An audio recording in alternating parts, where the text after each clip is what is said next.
Hi friends, welcome to my channel Smart Ed. My name is Alicia Sikandar. For those of you who are joining me again, thank you so much from the bottom of my heart. And for those of you who are joining me for the first time, welcome all. I am a preschool Montessori teacher, and today's topic is going to be introduction to a 3-period lesson, a Montessori 3-period lesson. What is it? How do we carry it out? What is the purpose of a 3-period lesson? And then a little introduction to the golden beads. The golden beads is a very beautiful Montessori material through which we can teach the children numbers starting from scratch, starting from 1 unit to place values up till thousands, and then addition and subtraction of thousands, hundreds, tens, and units. So, slowly it's going to flow through, and I will introduce you to this material. And I'm thinking I'm going to be making parts of it, part 1, part 2, part 3. It's going to be like a process because I can't introduce the entire thing in one video. It's going to be like 2 hours of introduction. It's a full-on training program. So for those of you who are interested in this material, especially Montessori teachers out there, please get a grip on your 3-period lesson. I've been having hirings and people have been coming to us who claim that they're Montessori, they have their certifications, but when we're doing professional development and when we're working in class with the kids, they literally have no idea about the periods. If I ask them, can you please do the 2nd period? They have no idea what the 2nd period is. Please, as a Montessori teacher, if you're working in a Montessori, a preschool, please learn the 3-period lesson flow, what every period means and what's the purpose of it.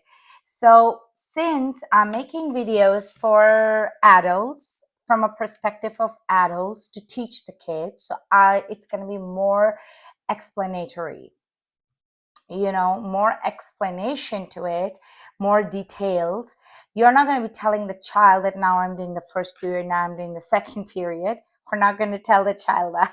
We're not going to confuse them with that. This is for our information. Why are we doing that, right? So let's talk about the 3-period lesson first, and then I'll give you a demo of the golden beads introduction, starting from units till thousands. So what is a 3-period lesson? A 3-period lesson is dividing the learning into 3 parts. So in the first part, which is called the 1st period, you're introducing the material. Let's not talk about the Montessori golden beads right now, just general. Let's talk about colors. Now, this child is coming from an English background and does not know French, and you're teaching the child colors in French. So on one side you have white, and on one side you have black. How are you going to introduce that vocabulary along with the recognition to the child? We start with the 1st period. We introduce the vocabulary along with the colors.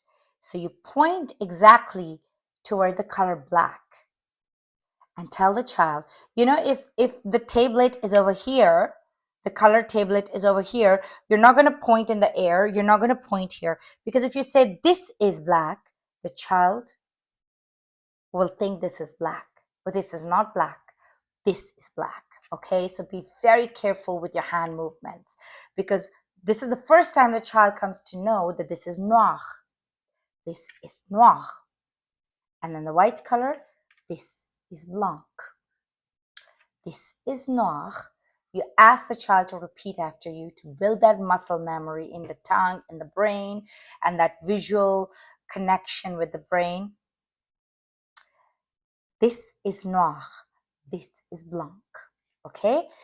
You shuffle them, and then you say the same thing. The child is repeating after you. The introduction phase is done. Now you move on to the 2nd period. What is the 2nd period?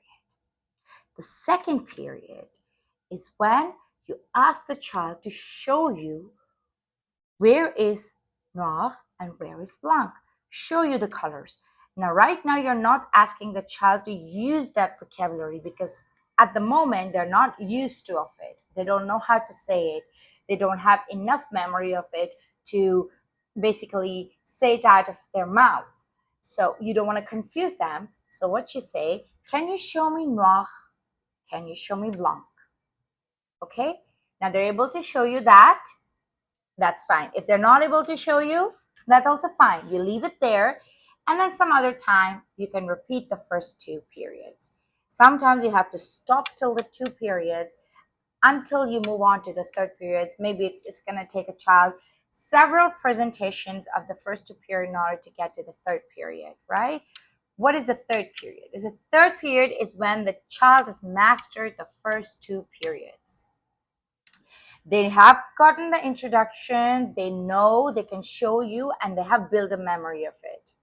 Now you ask them, what is this? This is noir. What is this? This is blanc. So the first period is the introduction. The second period is when you ask them to show you. Show me. It's called show me.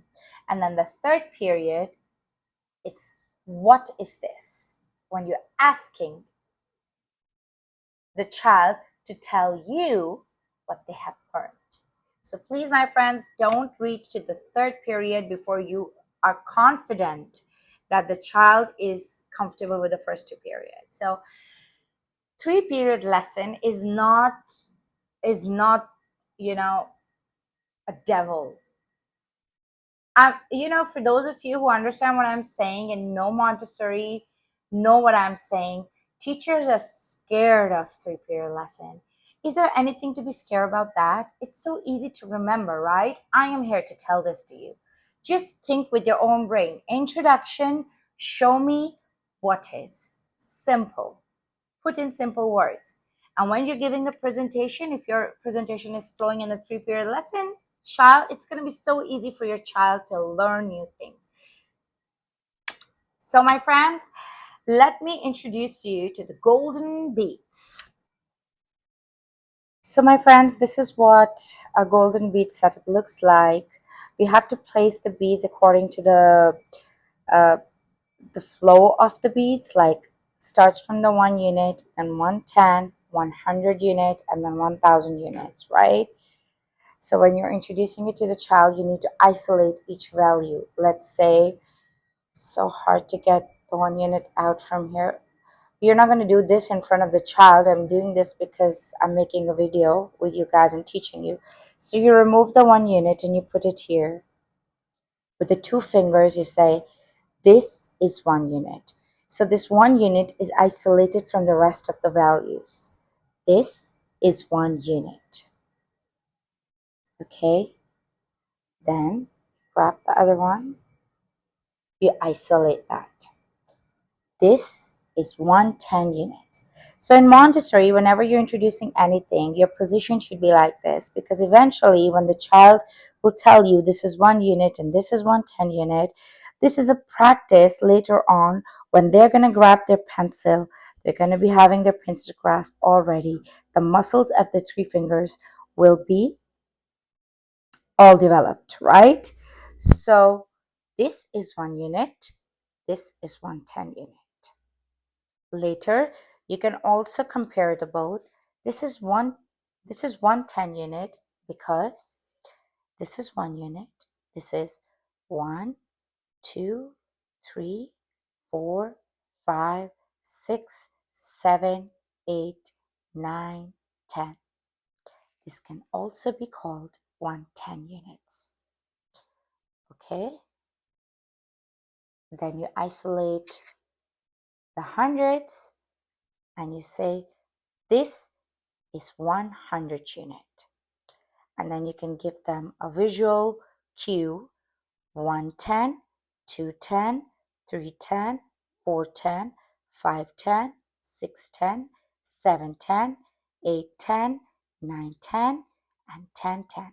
1010 can also be called 100 unit. This is 100 unit. This is 1000 units. 100, 200, 300, 400, 500, 600, 700, 800, 900, 1000. 1000 can also be called 1,000. This is 1,000 unit. So depending on the proficiency of the child, you will select how many things you can introduce. Okay, maybe you're going to stick to the 1 unit to 110 unit. For kids who are more curious, you can step in with 100 unit and 1,000 unit. Now for the second period, you're going to ask them, show me 1 unit. Also, I would like to add, so this is one more advanced step to it. So when you isolate 1 unit, you say this is 1 unit, this is 110 unit,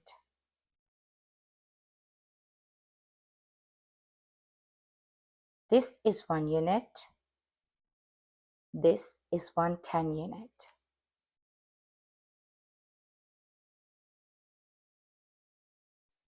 This is 1 unit, this is 110 unit. Now you ask the child, show me 1 unit. The child will show you and say, what is this? This is 110 unit. So my friends, this is what a 3 period looks like when you're introducing the units and tens and hundreds and thousands. You are a better judge of how to introduce and how much to introduce to your uh, children, which level they're at. So you are a better judge of that. Now, after this, the next step is associating quantities with the number cards. So once they're done with the number cards, we move on to the place value. And then there are many interesting games that we can play, like a bank game. That's one of my favorites. So in the part 2, I will be discussing about that. So stay tuned until next time. Bye, guys.